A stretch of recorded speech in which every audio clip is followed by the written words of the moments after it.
story of medical technology where resistance is an important part of the story, and you'll hear about that in a minute or two. We have two speakers. The first is Jesse Olszynko-Gryn, who is a graduate of Department of SSOM and did his doctoral work here at McGill. He is currently the Director of Studies for History and Philosophy of Science at St. John's College at Cambridge and is a Wellcome Trust Research Fellow. And with a strong background, as you imagine, in the history of science, technology, and medicine. And he told me at the break earlier that he's moving on to a more stable position in Glasgow, so congratulations on that. And in many instances where we hear a presentation on a technology, we're lucky if we have the prototype.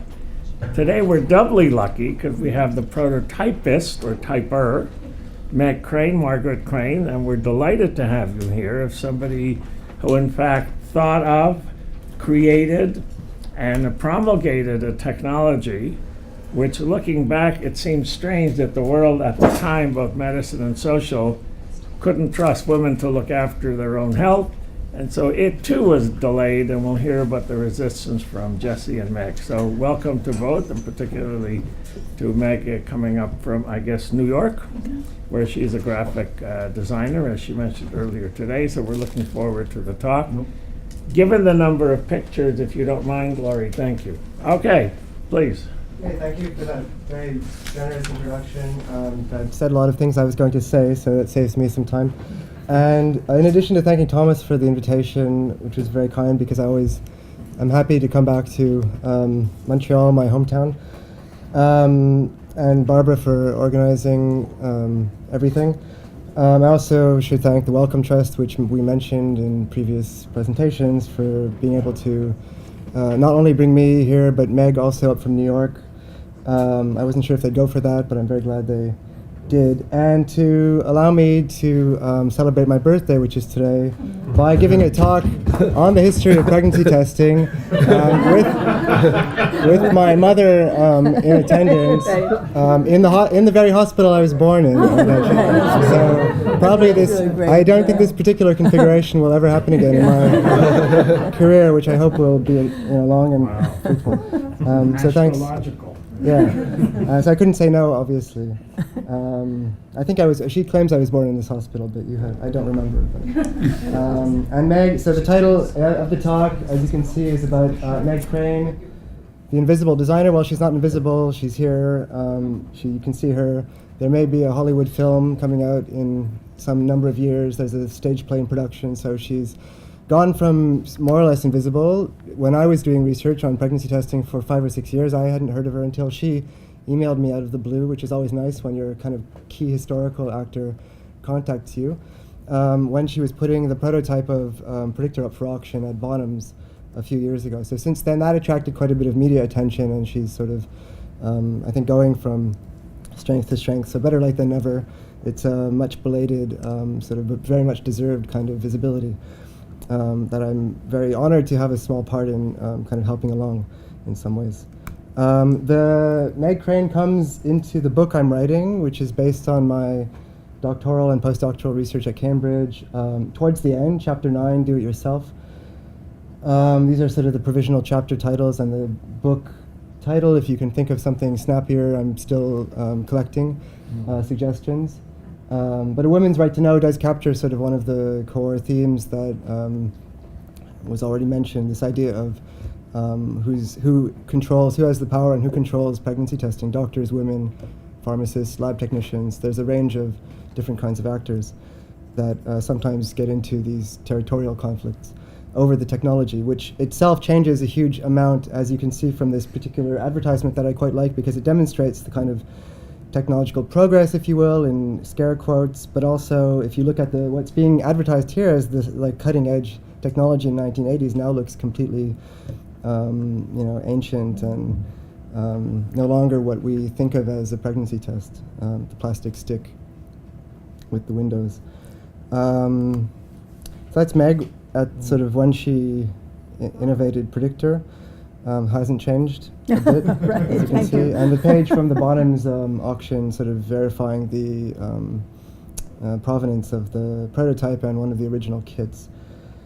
So for this talk, because Meg's here, I'm going to do something a bit different, and it's definitely, I was happy to come to speak at a conference about the theme of center and periphery, even if they're problematic categories. They're still, in this story, quite useful, I find, because there's some very clear cases of what I call sort of entrepreneurial testers coming from the margins of the British medical establishment. So most of my archival research is British, but then there's some excursions to other places like the United States and Germany, where when innovation happens in those places and is then adopted and made routine in the British context. So for example, in the 1930s, I'll get to this later, but you get sort of Jewish German refugees from coming to Britain and re-qualifying in medicine, and they start doing pregnancy testing really just to pay the bills, so there's a kind of financial incentive there. So there are these marginal figures that are quite similar in some ways to the figures that Andrew Tone's written about, the kind of the butcher who makes condoms from sausage casings and sells them on the black market. So there are these kind of peripheral immigrants and women and other kind of figures that are quite at the edges of the British medical establishment, but which, as I'll get to explain, shuns pregnancy testing, and so the people that meet the demand coming from women are the kind of marginal figures, typically. So I'll give a whirlwind tour, a bit of the prehistory of Predictor, sort of from the early 1900s until the 1970s to get us up to Meg. And I won't always, not on every slide, kind of come back to this theme, but it's kind of there in the background. And the book is sort of structured in terms of how does this market come from. Now there's like millions of tests sold every year. It's the best-selling product at things like Poundland and the Dollar Store. You can buy them online. They're everywhere. They're in movies, on television.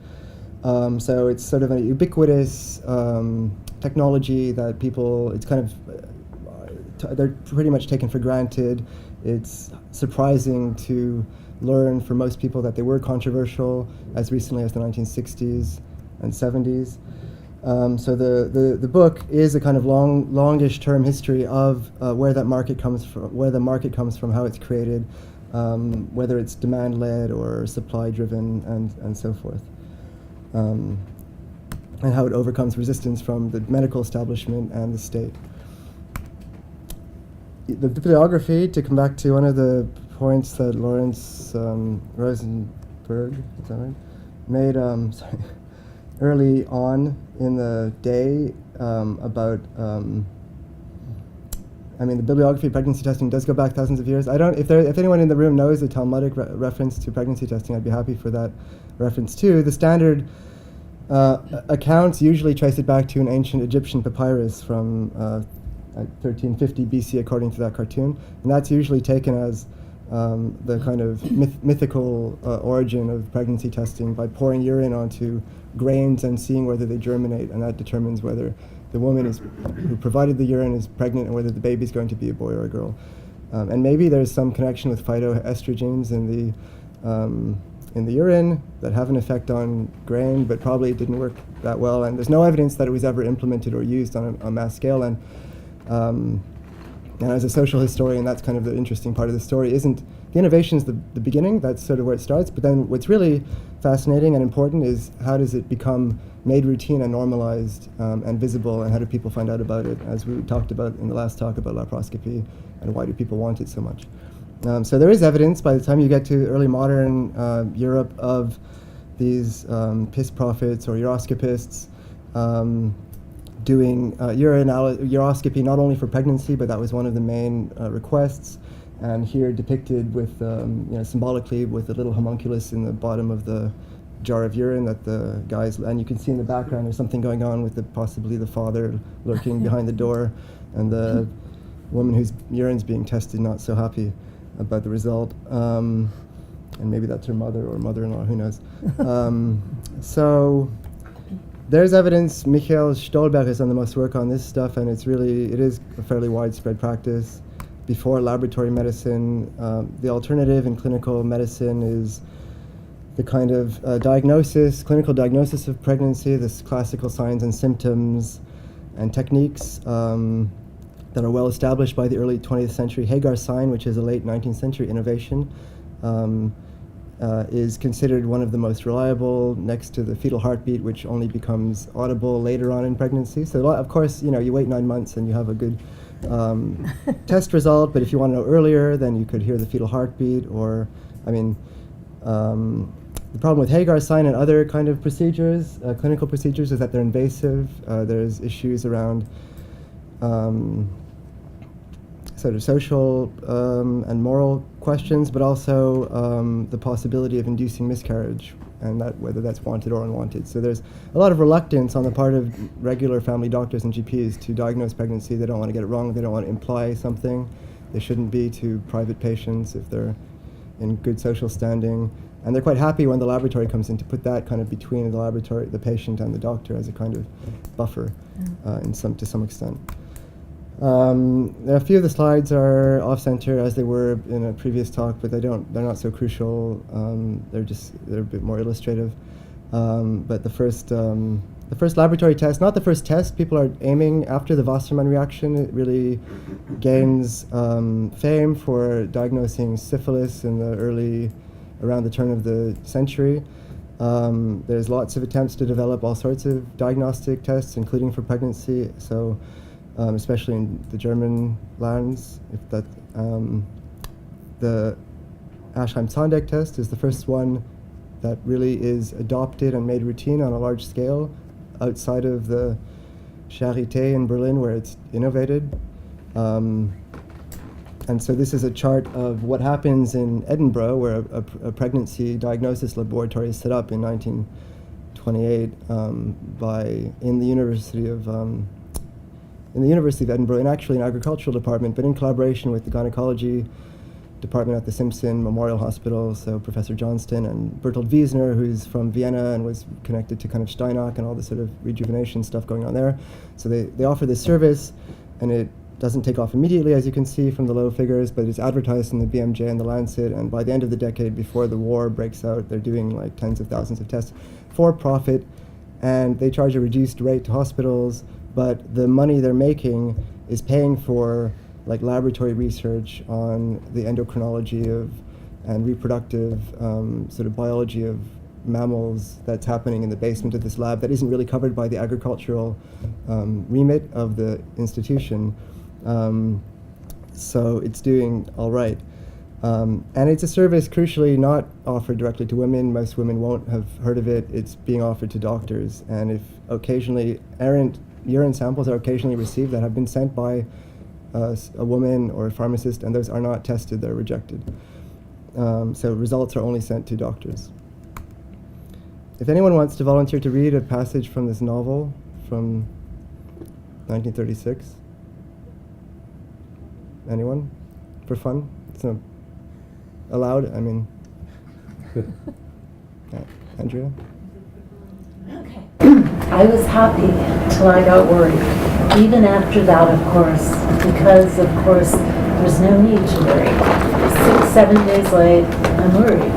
But it's happened once before. The first year Ivor and I were married, over a week then. I was beginning, to be sure, but it was a false alarm.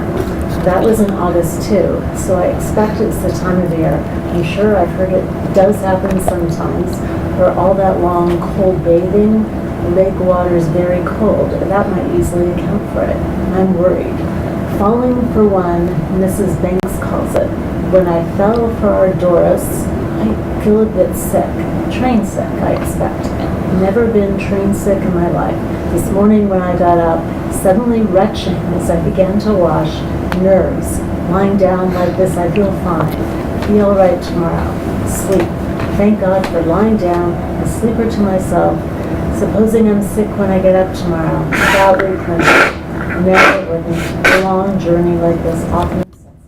Okay, many thanks. So it's quite an elaborate passage, but the nice thing about novels, as we said, it's hard to get at the patient's perspective, or in this case, not a patient, but a woman who thinks and probably knows deep down that she's pregnant, but is trying, in a state of wishful denial about that, and doesn't think for a minute, oh, well, why don't I just get a pregnancy test? So this is 1936. It's still, 7 years after the Aschheim-Zondek test has been developed, innovated.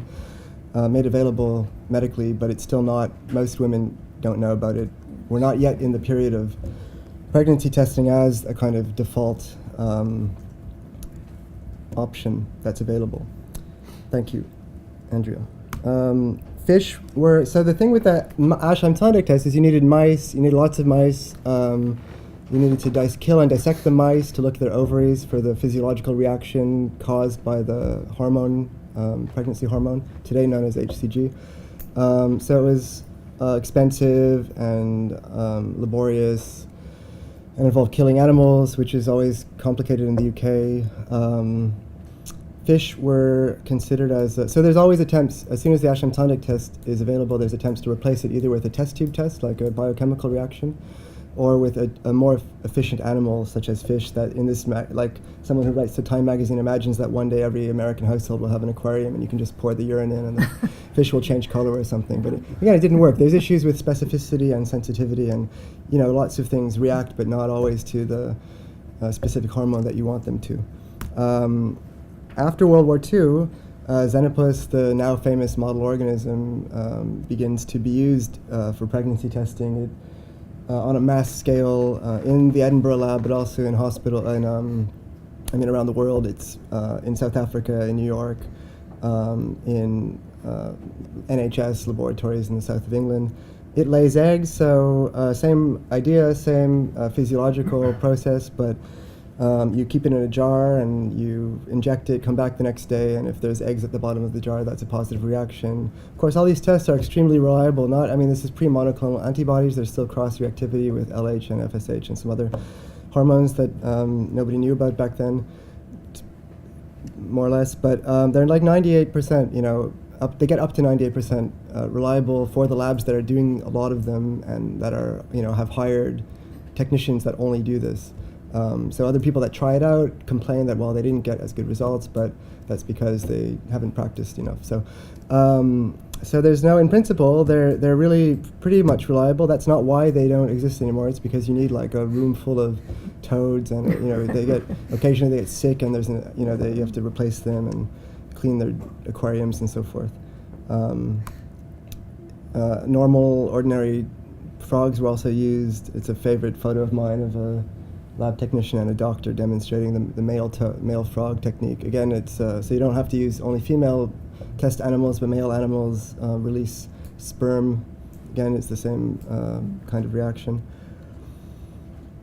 And the advantage of these frogs is you could keep them refrigerated, and you can put them into kind of induced artificial hibernation, and just take them out of the fridge and put them back and so forth. You don't want to mix the jars up, and everything has to be labeled properly and so forth. I added this slide just for today because this is one of the key promoters of the South African frog pregnancy test in Britain, who's one of the German Jewish refugees who comes to England in 1933. He's a socialist and a promoter of birth control who's quite well networked in those circles, and so he's, not only because he's Jewish, but for those other reasons too, he's targeted quite early and flees like in 1933, and thanks to his connections with the kind of European birth control community, he sort of gets around to settling in London and sets up one of these for-profit pregnancy test laboratories, like out of his house, basically. He just has a house full of frogs and urine specimens coming in. Okay, we're going to experimentally show, it's a very short video clip, but it so nicely illustrates the kind of my entire thesis that basically if I wanted to tell somebody what the book I'm writing is in 30 seconds, I would just tell them to watch this clip from a...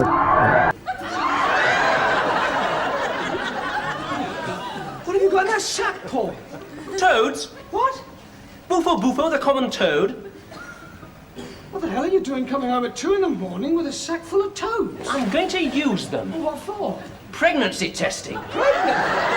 Oh, Oh, no. Yes, Mike, it's dead easy. You just get a sample of the patient's water, and if she's pregnant, the hormone in the sample causes the toad to lay eggs. I know, but there's much simpler methods of pregnancy testing than that. Ah, but not so cheap. All you need here is the sample and the toad, and I collected these for nothing. You can't be serious. I am. Just think, Mike. All those women who come to our practice, all of them asking if they're pregnant, we can give them the result within 24 hours, and for nothing. You must be joking. Yeah, give us a hand. Well, we better talk to the major about it in the morning.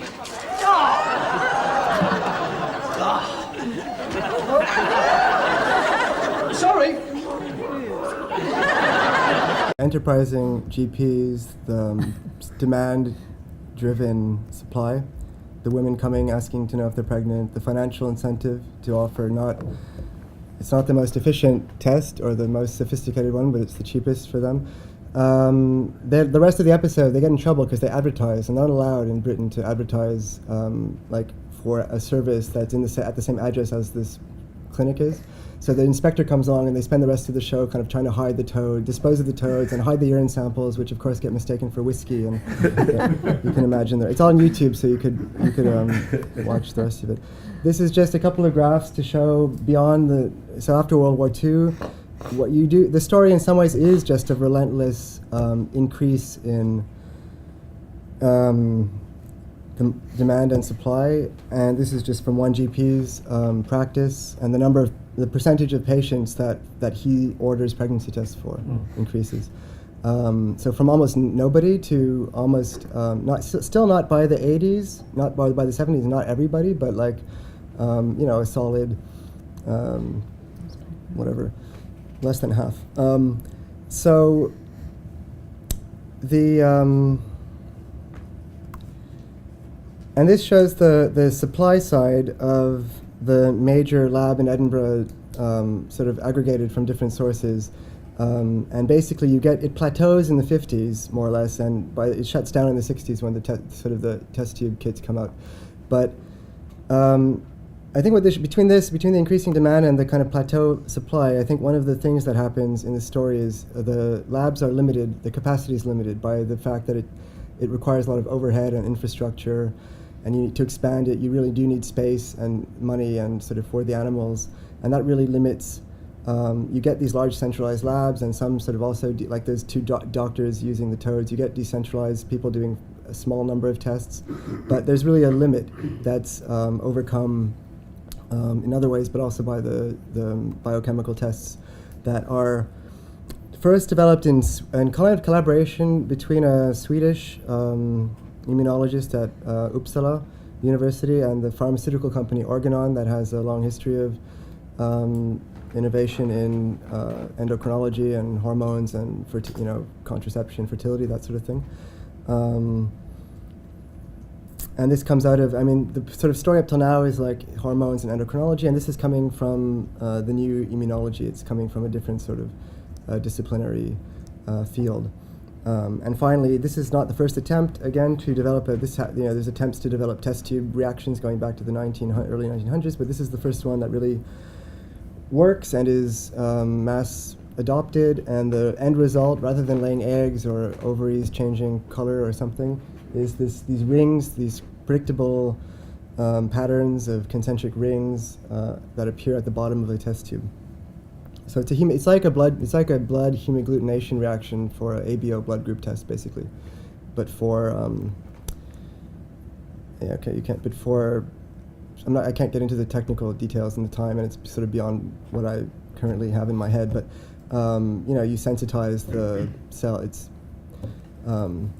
It's a specific test for this particular hormone. But the animals are not they're completely out of the picture. They're just, you don't see it in the slide, but they're displaced. They become farmed for their blood that's been sensitized to anti-HCG or HCG. So you still use like loads of rabbits and sheep to collect their erythrocytes that are then freeze dried and put into these convenient test packs. So they kind of end up behind the scenes from the 60s.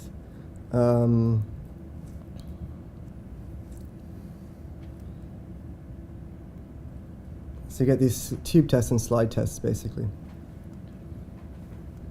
And different companies put out their own versions of them.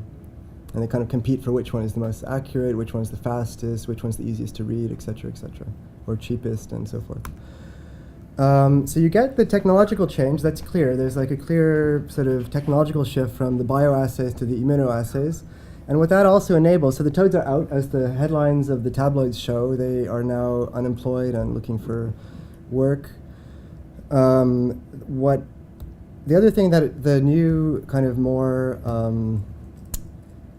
it's a kind of, the new immunoassays favor a more decentralized approach, and we're now into the 60s, so the birth control pill's been available in Britain since, not to everyone, but it has been around since the early 60s.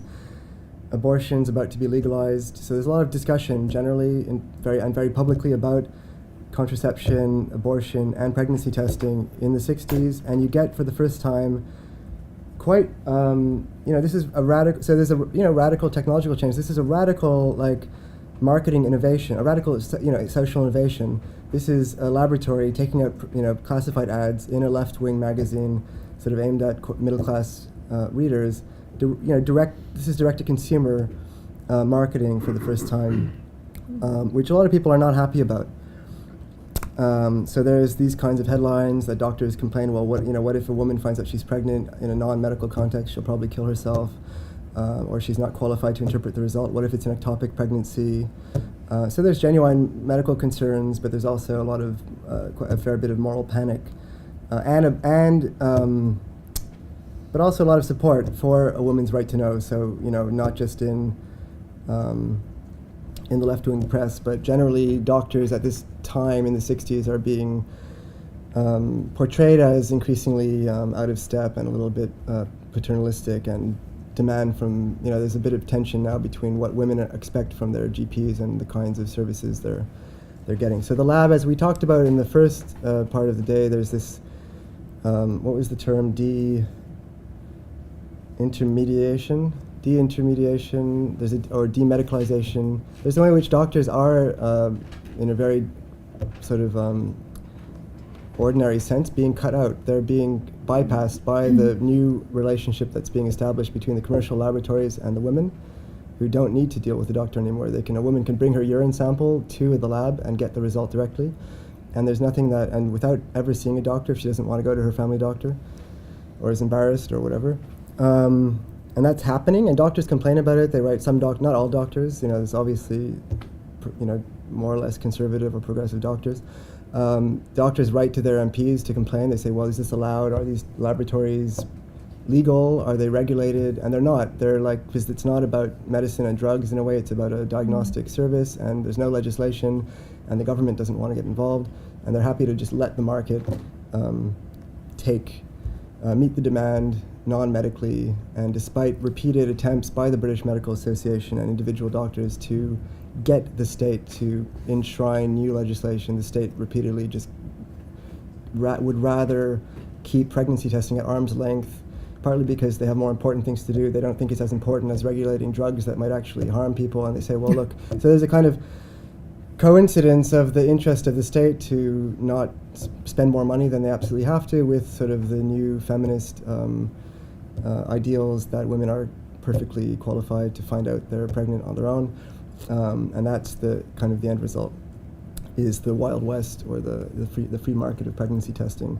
And that brings us up to Predictor, which the only thing so obviously Predictor is a major turning point, and Meg will talk to that without my mediation in a minute. The only thing to say about it is and most of the histories of pregnancy testing start with the home pregnancy test, the first pregnancy test, not necessarily with Meg, but with home pregnancy testing as the beginning of a new era in the 1970s, and it's obviously an important turning point.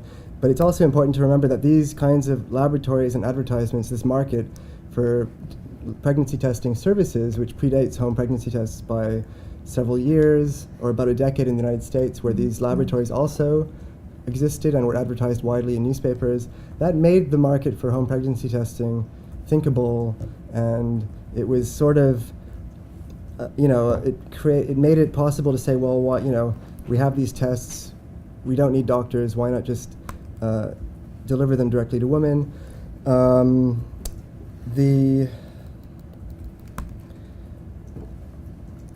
I'll just before handing it over to Meg, I'll just sort of wrap up the story a bit. This is just an ad. Efectivamente, usted espera un bebé. Desde ahora hay que vigilar su peso y su alimentación. Y no olvide visitarme mensualmente. Qué bueno que desde el principio hice la prueba del embarazo con Predictor. Y tan fácil.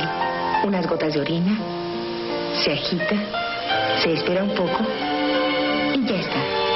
Con Predictor se adelantan las buenas noticias. Predictor, la prueba del embarazo. De venta en todas las farmacias. Consulte a su médico. They say in the advertisement, she sees a doctor, so that preserves the kind of medical authority. Right. She has a baby at the end. She's not doing the test because she wants an abortion. So that's kind of gives you a sense of the importance of how it's being framed in the advertising discourse. Yeah. Okay. So I'll hand it over to Meg. I was working as a graphic designer in New Jersey, but living in New York, and I was brought to this company, Organon, because they were thinking of doing women's products, over-the-counter products, women cosmetics and things like that, and they needed a designer for these packages and the like, and some marketing help.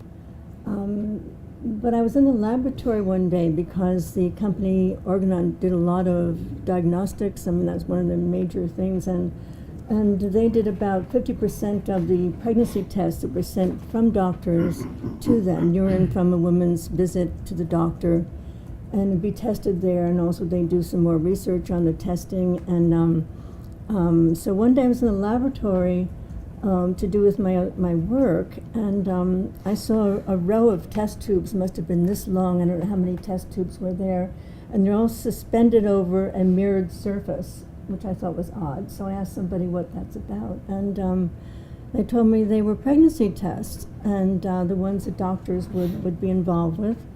And just looking at them, I thought, one little test tube in a mirror, you know, a woman could do this. I was just really came to me at the moment, and at this time I'm 67, 27.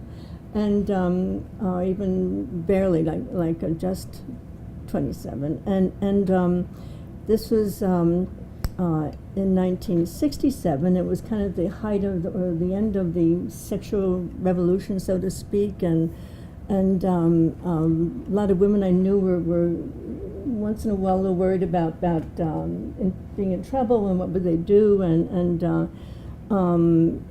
to know that there was some means that they could find this out right away if they were or weren't pregnant for whatever the reasons they wanted to know, I thought it was just a fantastic thing. It had to be. And I brought it to the executives in the company, and they were horrified. They said, well, how could we do that? If we'd lose our business. We'd lose all our doctor business if we did that. And besides, women shouldn't do this themselves. What are you thinking of? But I went back to my studio in New York, and I tried a few different ways to make this happen.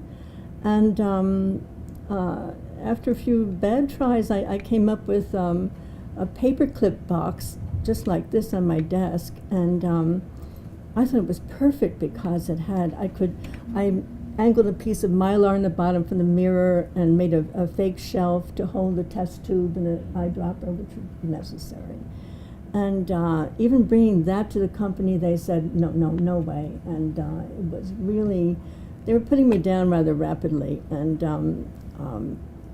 so months go by, goes to Organon's parent company in the Netherlands and mentioned this idea. And they ran with it. They said, well, the Dutch are so, advanced in this respect. So they gave up some money to do market tests about it, and this executive came back with some funds. And I didn't know about this, but then they hired an advertising agency to do the marketing for it, and some product designers to do some designs for it.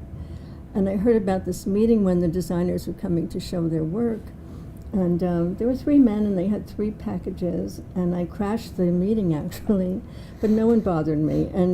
And they put theirs down this long table like this, and I put mine on the table after theirs. And people were making introductions all around. And in the door walked this man who this sounds crazy, but I immediately fell in love with him. And he was from the agency. He didn't know me or I didn't know him.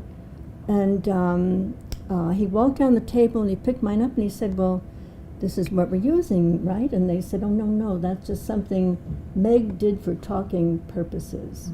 Talking purposes in a business meeting means something you could talk around. It wasn't a real thing. It wasn't that it was my idea to begin with or anything like that. So anyway, the people at the end of the meeting, the Organon people said, well, we can't do yours anyway, Meg, because it costs so much to do. We can't afford it. It would be for the wealthy woman or something. So I took off a few days and went to the Yellow Pages, the pre-computer information source, and found plastic companies in the Bronx, and I couldn't tell them what it was for. They're just the outer box. And each one sent me to another company, Newark, and all kinds of places in the neighborhood, till I found a company or two that could actually do this, and came up with prices that were a third of what the gentleman came with theirs. And so the company had to do it. That's what happened. And so that this man that walked in, Ira Sturdivant, and I were put to working together. He was in a New York advertising agency, so I stayed in New York all the time and worked with him on pregnancy testing, which is kind of fun. And we were living together about 6 months later, so I guess maybe the idea of pregnancy or something had something to do with this. But the day I met him, I went home to my roommate and I said, I just met the man I'm going to spend the rest of my life with, and that's what happened. So he died almost 10 years ago now, but we then started our own business, and nothing happened with the test because Organon had to get licensing for their doctor product, and that takes some time, relicensing all the time. And so it was quiet, and Ira and I were working on other pharmaceutical things. And one day the executive came to see if he could see us on a Thursday, and he said, well, we're thinking about introducing this in Canada for a trial, and we would like you, this is Thursday night, to have everything about Canada marketing on my desk on Monday morning. So we had to learn all about marketing in Canada pretty fast. And so I'm happy to be back here in Montreal, which is where we started all this. But before this happened, people in the company, in the lab, said they would never touch this, they wouldn't work on it, it's an evil product. And others said that if a senator's daughter took this and got an unhappy response, she'd jump off a bridge and they'd lose all their business, and their licensing would go. But it was a great deal of fun, and this was back in 1971 and 72. And I signed my rights off to the company, and they applied for the patents. In order to get the patents for me, I had to sign.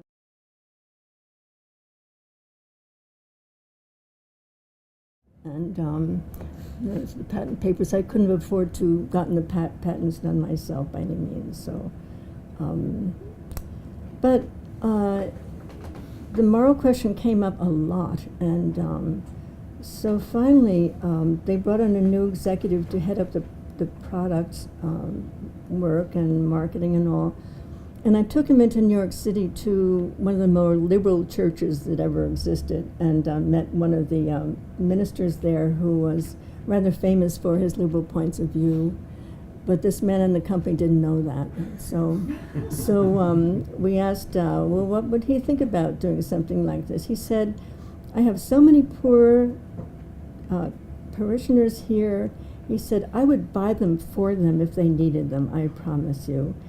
And so this executive went to his house in Westchester, to his local minister in Rye, New York, asked the same question. That man said, he didn't say pay for it for his patients or his people, but he did think it was a great idea. So we started to get the moral part of it further back a little bit. But when the ads ran in Canada, we got a very mixed review. Some people got up in their pulpits or in the synagogues to say that this is evil and this is women should not do this. And we had other people, writing to us saying how wonderful it was, and very, very mixed. But after a couple of years on the market here, the company decided that to do this all across Canada and the U.S., they'd have to have a sales force just for that, and they didn't want to get into that. That's not their business. So they licensed it to the companies that became EPT and Answer and Predictor, that sort of thing. So that's what happened altogether with it. I don't know what else to say. Jesse, do you want to add some more, or? No, we can open it up for discussion. I mean, Sure. Well, yeah. Thank you both. Thank you for turning on the lights. George? Was the moral question about abortion? I think that's what people really thought that's what this was going to be about.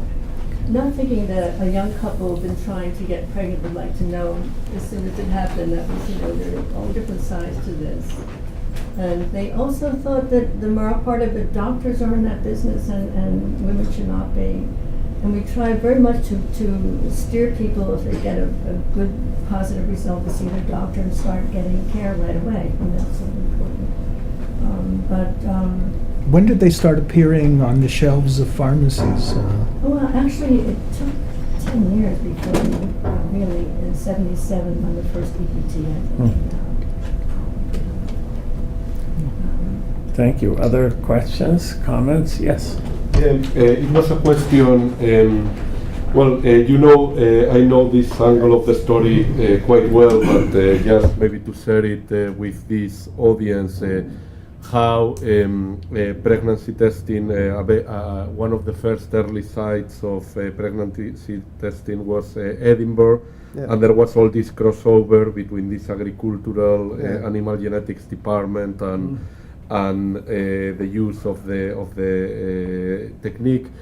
And I was wondering whether you could say a bit more about this crossover between animal genetics, animal medicine, human medicine, and whether this may be a more general point to make about innovation, and how innovation maybe from an area that is not as central in medicine could extrapolate to be a widespread pregnancy testing technique, or there are qualifications, because I thought that topic for the workshop could be. Yeah, no, I could. Yeah, I mean, I didn't want to go into much detail because there's an article already about that, but it's weird. I mean, in a way, it's or suggestive that it starts out in this agricultural institution, maybe not where you expect, and the people that are involved they're sort of maybe central in Scotland, but they're there's ways in which they are also pretty far removed from. I mean,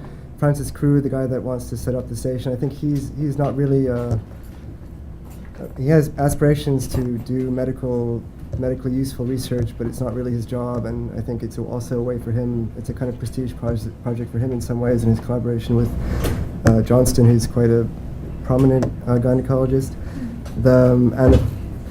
There's a lot of interesting stuff. I mean, the fact that it does happen at the intersection between agriculture and gynecology and pharmaceutical industry and stuff, I think is very suggestive for that particular 1930s configuration. And then when you get to Predictor in the 1960s, it kind of comes from this also differently not what you'd expect configuration of Organon, so also a prominent company, but the cosmetics laboratory, graphic designers, studio, so marketing campaigns. What happens after? I'm not really answering your question, but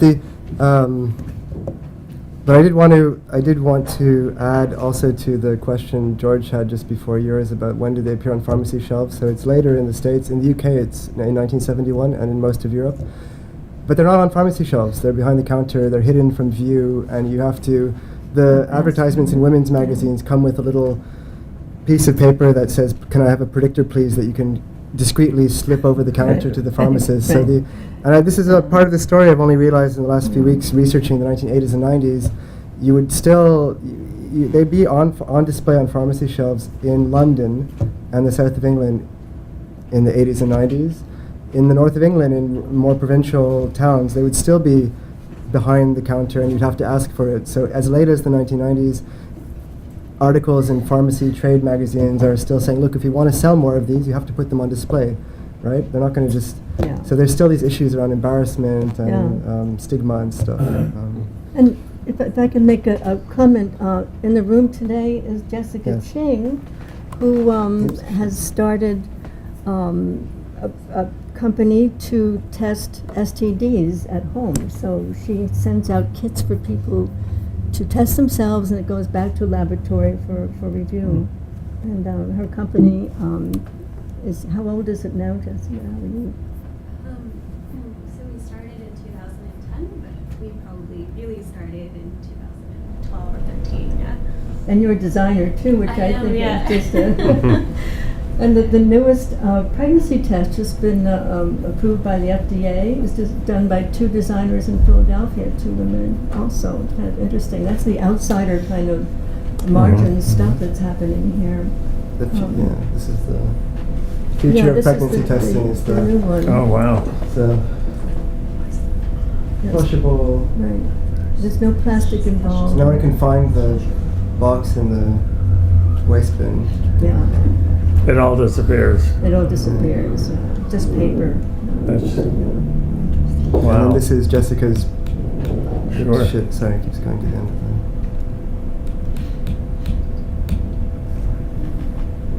it. HPV, do-it-yourself HPV testing service.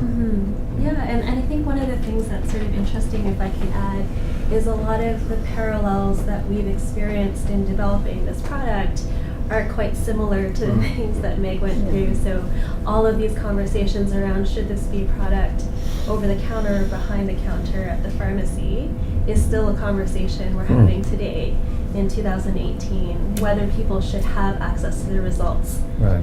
Whether, a doctor needs to be involved. Those are all conversations we're having now. Also around HIV, do-it-yourself HIV test, I've seen identical sort of quotes. Sure. A few years ago. Concerned about, on the hands of the patient or the person. Right. Yes, Super. with regard Sorry, to did I- agriculture, no, just to add, I can go back. because you were wondering, what were the reasons, of these agricultural scientists in Edinburgh to collaborate with medicine or medicine for humans. And I think one is prestige, because, for example, Crew was originally trained in medicine, but never practiced as a physician. But also, I'm not sure whether this is true in the 30s, because that period I don't know it very well. But certainly after that, for agricultural researchers to collaborate with medicine, human medicine, is useful in terms of funding. And for example, in the pig genome strand of my project, we can find lots of collaborations between agricultural institutions and medical institutions around immunology and other areas. And it's just a survival strategy for many agricultural scientists, It's a funny story about the idea of animal, whether do non-human actors have agency, came up as a provocative question in the last session. At the same time as they set up this pregnancy testing service for human patients, doctors, they also set up a veterinary pregnancy testing service for farmers and their animals, and it doesn't work. It doesn't.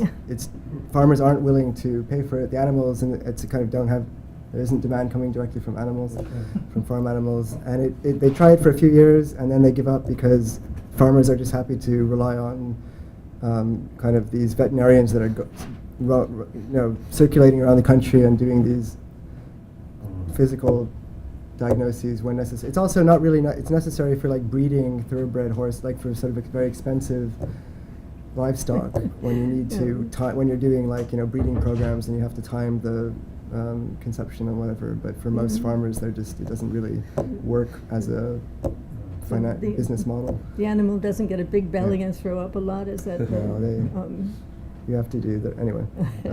That comes later, so the kind of animal, hormone pregnancy, or even now, I guess maybe now it's sort of ultrasound, but trans. Thomas? It's another de-intermediation story, actually. So I would imagine that the resistance uses the same or for the same reasons as in other areas where this cutting out of the expert of the doctor is happening. Yeah, it's true. I mean, some doctors were, in fact, even Ralph Nader's medical director, Sidney Wolfe, wrote an scathing article in the New York Times about it after it was on the market. That women wouldn't, if they got did it wrong or something else about it, that it really wasn't, and it might not be a good test, and how awful it would be if there was a bad test that somebody got out there or whatever. I was really shocked by that, frankly. Summer? Yeah. So it doesn't escape me that we are sitting in a hospital and a lot of you are doctors, and so we focus a lot on the doctor part of the story and their fear of disintermediation and all that stuff. But could you, so Meg, the invention is not really, it's not an invention, it's more like making a social innovation possible, really. That's more, I may have gotten this wrong, but the knowledge was there, the will was not there to produce such a kit due to social and economic pressures. Yeah. So could you say more about these conditions? Because Lawrence talked this morning about the importance of passion, importance of commitment, importance of resilience, and so on. So that, I think you have not shared that much about it. My own gynecologist at that time, who was still my doctor, was rather blunt about it. He said he wasn't quite sure that this is the right way to go to me. Now he told me that I changed the world, and he had a big different opinion about it now that's been out a long time. But I think the idea that I think this company had no idea that this would be as useful or as a product as I thought it would be, and that's what kept me going. I thought, oh yeah, every woman should be able to have this. And I was quite upset for a year or two when nothing was happening and I couldn't convince anybody. And it was only because of the Netherlands, the company there, that I thought, please do it, whatever. But the company in New Jersey, I was really shunned. I mean, people didn't want to speak with me, and then the head of the laboratory said, no way, he would not do this. But when he wound up, because I didn't do the chemistry, obviously, that was there, but he wound up getting some kind of patents on making the chemistry right for this, and he was very happy with it once he saw that this was working out all right. Yeah. It's okay to handle. Yeah, it is. It's fine. Thank you. Yeah. But a woman in the NIH, Judith Kaito-Haidas, I think her name is, worked for many years perfecting the reading of HCG, and it wasn't until '72 that she really got it clean. There were no other interfering chemicals involved, and so the test that we put on the market in Canada was 2 years before that, but it was still about a 98% readable test, and I think hers was just that much better. But she really was the parent of the chemistry that's in this little tube. And so the social context of the time in the late 60s was of pregnancy and childbirth as a medical event, as not an illness, but not quite. I think it was considered in the U.S. a pregnancy was an illness. Right, at the time. And so the notion now that it's, I don't know what you call it today, a life cycle event, and that doesn't require necessarily inpatient care. There are birthing centers that look more like hotel rooms to celebrate childbirth rather than to medicalize it. And with rooms that are neither white nor green, where midwives form a major part of the practice, and it's no longer seen as an intervention, when in the 60s, certainly forceps were used more routinely than they might be today in delivery. It was the mindset, again, as a backdrop for this, was dramatically different, and it's hard to think back and reconstruct that in our heads. And gynecologists still have a lot of work to do. They don't have to worry about women testing themselves. I think it's. Cynthia, did you have a question? Oh, Axel. As a laboratory animal fan, what happens with all the tox? So, I mean, did they just vanish in the 1970s, or how long does it go on to have two systems on the same with 98% of sort of this? Yeah, so part of the work I'm trying to do with the book is to show that it's not just a succession, not a story of only progress and one regime replacing another one, but you have this periods of coexistence of old and new technologies and services coexisting until one of them becomes more dominant. Today you have taking a home test is really a very standard procedure, but you also rely on the symptoms and signs of pregnancy, like a missed period and morning sickness and going to a doctor. And there's still, you don't go to the pharmacist anymore with a urine sample, but so some women still want confirmation from a doctor, even after having taken one test or 20 tests. The toads and the test tubes coexist for about 5 years, from 1960 to 1965. Then the toads are finished, and they're given to other kinds of laboratories. Or restaurants for fried legs or something? And not to my knowledge, but the only evidence I have of this particular toad in Italian, because they're from South Africa, so Italian prisoners of war in South Africa like to fry the. I have lots of evidence of people eating there's some mice, the rabbit died. There were also rabbits used quite a lot for pregnancy testing and there's lots of evidence of people like lab pathologists taking the pregnancy test rabbits home to make rabbit stew after the test, or using the male rabbits from the litter that aren't useful. So there's a kind of side story of people eating test animals. When I was working at Dorganon, I was stationed in a little house on a property because they were planning to use it to expand their laboratory area. And a secretary and I had this house to ourselves, and I heard screeches one day, and I didn't know what's going on, and awful sounds, something out of a horror movie.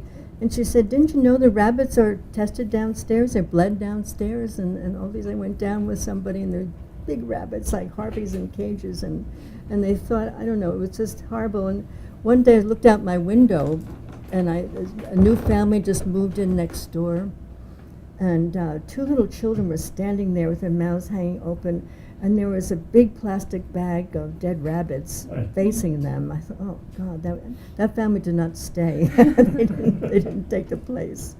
Rabbit farmers in Sweden were really upset by the disruptive innovation of the biochemical test, because they had a huge market for selling rabbits to hospitals, as sort of in that Uppsala area. Okay, Thomas? That makes me think about our question of centers. So you called it medical establishment, which I like. So in this case, when medical establishment, or maybe it's rather business establishment, is defined by access to the market. That was difficult to get if you're not part of that business establishment, if you're at the edges of it. You have to find your own way of getting access to a market that already exists, or creating a market, which then is even confounded by the social moral laws of sexuality that kind of also helps defining what is the establishment.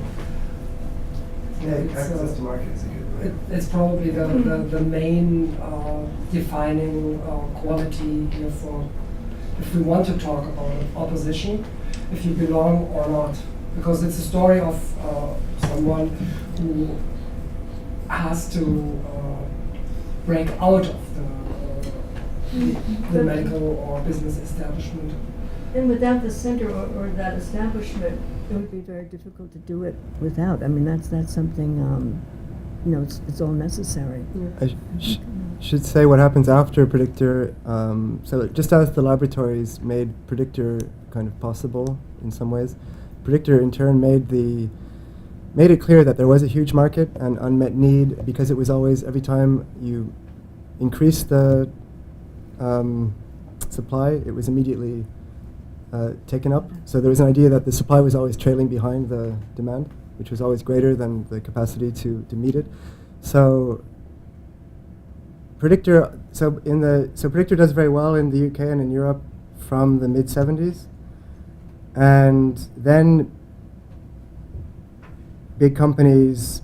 So we're into the 80s. There's no more debate about abortion and birth control in the UK, much less than in the 60s and 70s anyway. And pregnancy testing is clearly seen as like a major, like if not the major over-the-counter market for pharmacists. And with some monoclonal antibodies, you get this sort of new generation of pregnancy tests that result in not only because of the monoclonals, but because of the new kind of design and marketing strategies. You get this sort of plastic stick and the kind of serene advertising aimed at the new category of consumers. So the career woman, slightly older career woman trying to conceive, maybe having fertility problems. We're now in the IVF era. So post 1978, you have a very big visible discourse about infertility and assisted conception and assisted reproductive technologies like IVF, so post-1978, and the birth of Louise Brown, the first test tube baby. So suddenly, before it was about abortion, to make it very simple, and after 1978, in the 80s and 90s, it's really the focus of the discourse is more about infertility and women trying to getting pregnant, and couples that are struggling to conceive. And this slide, I just wanted to relate it back to the digitalization idea that came up, because you have a phone call-in service, again, that's employing nurses and other healthcare professionals to answer questions from consumers about pregnancy and ovulation test kits. So there's a line, there's two lines, it's faint, is it still positive if the line's not very dark, and so forth. So even though Predictor is being marketed as like this clear, or Clear Blue is being marketed as this very clear result, they still need, it's an apparatus of communication and support even in the 1980s and 90s. I don't know if now if anyone still would phone a helpline to find out if their pregnancy test worked or not, or if they would send a photograph to a friend or put it on like a blog or something. But. So let me thank Cynthia, Meg, Jesse for a wonderful afternoon, and to all the participants and your contributions to a very lovely discussion. Thank you all, and we will to our speakers.